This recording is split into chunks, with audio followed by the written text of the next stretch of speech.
আমরা সবাই নামাজি হয়ে যাই, এক ওয়াক্ত নামাজ ছাড়েন না, এক ওয়াক্ত নামাজ কাজা করবেন না, এক ওয়াক্ত নামাজ কাজা করবেন না। বাবা লাগেন, ভাই লাগেন, স্টেজে আসেন, পায়ে ধরতে বলেন, তাও ধরতে রাজি আছে। নামাজ ছাড়েন না, দুনিয়ার সব কিছুর সাথে আপোষ করেন, নামাজের সাথে আপোষ করেন না, এক ওয়াক্ত নামাজ ছাড়েন না।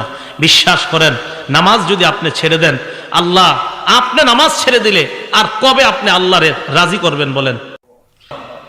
আবু দাউদ শরীফের 4986 নম্বর হাদিস। নবীজির এক সাহাবা, উনি বলেন, ইনতলাক্তু আনা ওয়া আবি ইলা সিহরিন লানা মিনাল আনসার।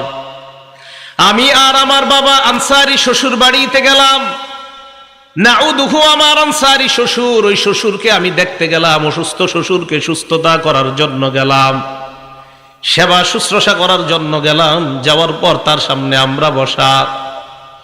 হাদরাতিস সালাহ, নামাজের সময় যখন হয়ে যায়, আমরা সুস্থ মানুষ অসুস্থ মানুষের সামনে বলা, এক একজন এক এক কথা বলতেছি আমরা।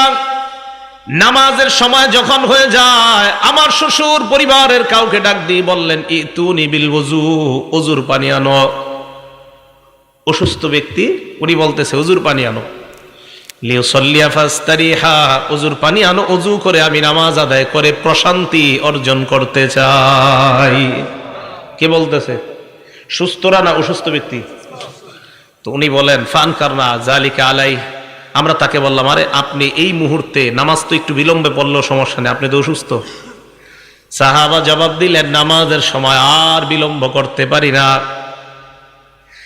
সাহাবা বললেন, আমি আল্লাহ নবীকে বলতে শুনলাম, আল্লাহ নবী হযরতে বেলালকে বলছে, বেলাল কুম, তুমি দাঁড়াও, ফাকিম, আযান দাও, ইকামত দাও, ফারিহনা বিসসালাহ, আযান ইকামতের মাধ্যমে নামাজ দাঁড়ানোর ব্যবস্থা করো, নামাজের মাধ্যমে আমাদেরকে প্রশান্ত হওয়ার ব্যবস্থা করে দাও। নবীজি বললেন, নামাজের মাধ্যমে আমাদেরকে শান্তির ব্যবস্থা করো। বেলাল তুমি আযান দাও, আর আযান দিলে নামাজ পড়বো, নামাজের মাধ্যমে শান্তির ব্যবস্থা করো। এখন আমি আপনাদেরকে বলি, আমার নবী বলছেন নামাজে শান্তি, আমি আপনি মানুষরা বলছি অন্য কোথাও শান্তি। মানুষের কথা মানবো না আমাদের নবীজির কথা মানবো?